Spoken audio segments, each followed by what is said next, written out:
Welcome to the Women's Football Show here on PLZ Soccer's YouTube channel. I'm Kerry Paul. Cara Henderson and Cheryl Smith are here with me. Just one more hurdle for Scotland to go in order to qualify for the Euros in Switzerland. Cheryl, you were at that opening leg at Easter Road. What did you make of that performance? Yeah, I thought it was a pretty poor performance, all things considered. Pedro had said before the game that he wanted his team to be aggressive. We didn't really see any of that on the pitch. It was almost like both sides cancelled each other out. You could tell it was a kind of, the players had a bit of anxiety or maybe a bit of nerves in terms of it being a two-legged tie and just wanting to make sure they were still in it in the second leg, which they are. He was happy with the fact that there was no goals conceded, which I suppose is a positive, but a goal to take over to Helsinki would have been nice, but it wasn't to be. Did you sense that from both sides, that element of fear in Finland as well? Yeah, I definitely did. I think it was, as I said, they sort of cancelled one another out. There was no aggression in the game from either side. I think they both just wanted to make sure that when they get to that final 90 minutes, there is so much at stake. It's a huge prize that's on offer. And that was how it played out in Easter Road. It was quite disappointing, to be fair, but we go into this next game and it's all to play for. There's a huge, huge prize at the end of it for one of them. And here's what Pedro Martinez Losa had to say about that performance. In some moments, especially in the last minutes, maybe we can perceive easy passes that the players just don't play. Obviously, they are aware the last minutes how important it is to not lose the first game. You're going to the second game. Probably Finland think it's a good result for them because they go back home with the opportunity. But we also think it's a good result because we have not lost the game. Cara, Finland are below Scotland in the FIFA World Rankings, but there's not much between the two sides, it would be fair to say. What does Scotland need to do in this second leg? I think, listen, as you said, there's such a huge prize on the line and it's 90 minutes of football. I truly believe that in that 90 minutes as a player, they just got to give everything they can. They've got the quality. They know they've got the quality. You can see at the clubs that a lot of them are playing for. So I think it's having confidence in what they know they can do. And I think it's also, I would take a slight bit of comfort in the fact that I think Finland might be feeling a wee bit, okay, we're at home, 90 minutes. I'd play on that. I think that if they feel even more comfortable now, I would go make it as hard as possible for them. And do you know what, in 90 minutes, anything can happen. And I think they should be confident that they can go and do it. Is this a game where we can't just rely on the experienced players, the Caroline Weirs, to pick a goal out, to make a moment of magic happen? It has to be a collective for everyone. Yeah, I do think, but I think you should also rely on the fact that that can happen. Like, put Caroline Weir in a position where she can do something magical. And I think that of getting to that first tie, they're not losing. I think that they've got 90 minutes to go and show that they can and deserve to be in a major tournament. And there's no better for your country. There's no bigger incentive. So I think that it is definitely a squad effort. But put your more special players in places that they can go and be effective. Is there a disadvantage, Cheryl, for Scotland going into this second leg in Helsinki? Finland haven't lost a game there in 2 years. I wouldn't say it's a disadvantage. I think they just need to go there and make sure that they just play the 90 minutes.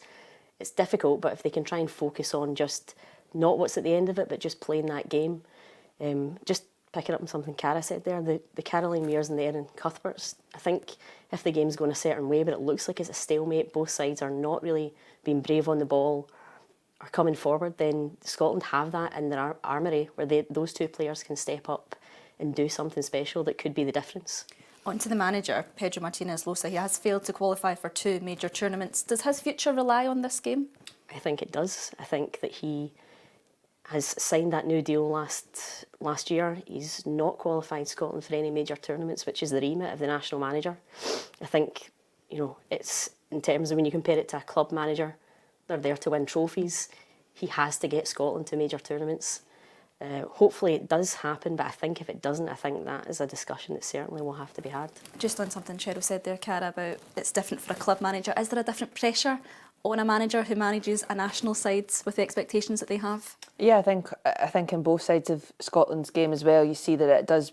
I mean, obviously with Steve Clarke, we saw in the summer, it's not necessarily the performance at the tournament. It's just really important to get there and to get Scotland in that position. I think it's hard. I think that it's another incentive for the players. I think that there definitely will be a sense of, it might be a wee bit in the balance if he stays or if he goes, if they don't make it. So I think it's another incentive for the players, and I think that they'll want to do it for their manager as well, because ultimately it's a collective effort. If he's been there for 2 years now almost, they'll know him, they'll like him, they'll have a relationship with him, so you'll definitely want to get it across the line for him as well. Will they know how much pressure is on him going into this second leg?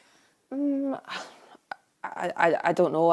It depends how much. It depends, I suppose, the sort of the sort of vibe around the camp at the moment. I think that the biggest concern will be getting to the major tournament. I don't think it'll be if we lose, Pedro might lose his job. I think it'll be if we lose. That is a massive disappointment given the squad of players that we've got. So I think that going into the game, the only focus will be making sure that they get through and get to what is an amazing stage to be on. Does Scotland, Cheryl, have the quality and within the squad and the players that are coming through to beat teams like Finland and Republic of Ireland, which they failed to do so previously? Yeah, I think they have the quality. You can see it all over the pitch, the players and the level that the players are playing at. But I just think they need to just take the game for what it is. Watching them at Easter Road, I didn't really see, there wasn't much of a muchness between the quality of the sides, although you could just tell there was just a real air of anxiety around the performance from both sides. But I definitely think Scotland have the quality, you can see that. Going into this second leg, is it almost comforting for Scotland to know that perhaps Finland are feeling the pressure as well, almost to get through this second leg? Yeah, I mean, I think Cara would probably know that better than me being a player, but I think it's something that you could take, take any advantage that you've got, and if you think that you can sense that they feel any sort of anxiety or pressure, then use it to your own use it to your own advantage, and just.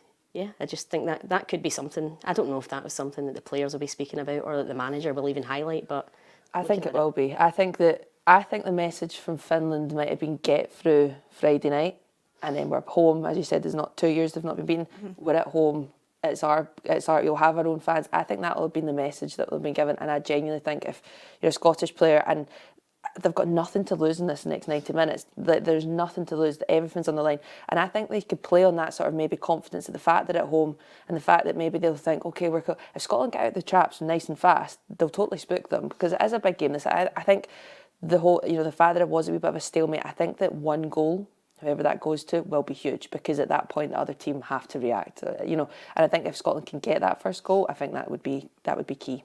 Will they play on the front foot, do you think, going into this? They'll try and get an early goal, try and, like you say, spook Finland? I don't know. I mean, I think if Partick Thistle were attacking, that would probably be what Brian Graham would want us to do. Like, he'd probably want us to go and attack and make it as uncomfortable. But again, you don't want to leave yourself open because it does call for calmness, these sort of big pressure ties, because the last thing you want to do is run a bit like a headless chicken and leave gaps. But I don't think they'll do that because as when we talk about the experience and the quality of players, it's the experience part as well that you've got in the squad. You've got Cara Weir, you've got Erin, Cuthbert. They've played in huge games. They've played in the Champions League. So they'll know that there is a certain element if you've got to remain calm. But I do think that if they get the goal ahead, I think that's an ideal situation because Finland then have to do something. And then that's when hopefully more gaps open up for Scotland as well. You've been obviously played in finals yourself. What are the emotions going into a game like that where you know what's at stake? I think it's hard. I think it's you try and sort of compartmentalise the fact that you're genuinely just playing football. I mean, it's so hard. The cup final we played in last year, there is a wee bit of, that was the first time that the club had been there. You sort of seen a lot of friends and family, and it's hard to, you don't want to play the tie, you want to play the game. You don't want to you want to take the emotions completely out of it. And I think that's a hard thing to do, but I just think it could be easier away from home as well because there's less noise, there's less pressure. And as I said, going back to what I originally said, there's a huge prize at the end of it. And I think that is the difference I final because getting to go and represent your country at a major tournament, that is huge, and so that's why I think that I'm confident the girls can get it done because I just think they've got the quality, and I didn't think Finland were streaks ahead at all. Will they talk about what they can achieve before the game?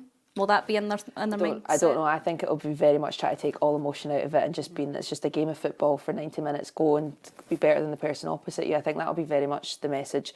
I think as well though that in these games it's important. It is important to also know because you want to get yourself sort of G'd up. You want to get yourself ready for it. So I think that, but also the thing is you won't need to remind them of what's at stake. They won't need to be told. So I think that taking the emotion out of it is important. But I also think you have to use it in these situations because it can be the difference with a moment in the game. How do you think then as a player you have that balance between not being overly emotional but knowing what it means? I don't know, it's very, very tough. I think when it was funny when we were in the cup final, everybody expected Rangers to win and obviously they did win.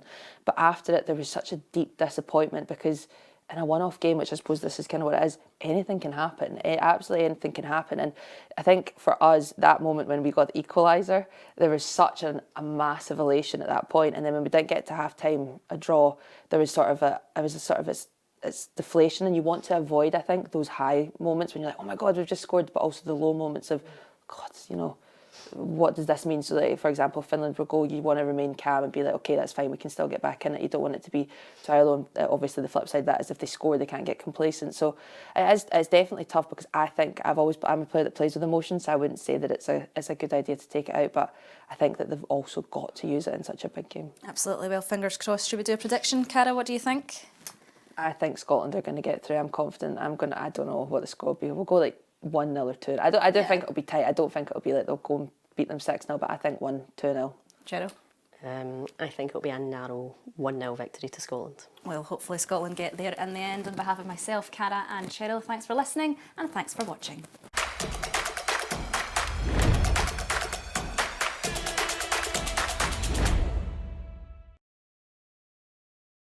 Looking to buy a car? Click the link below.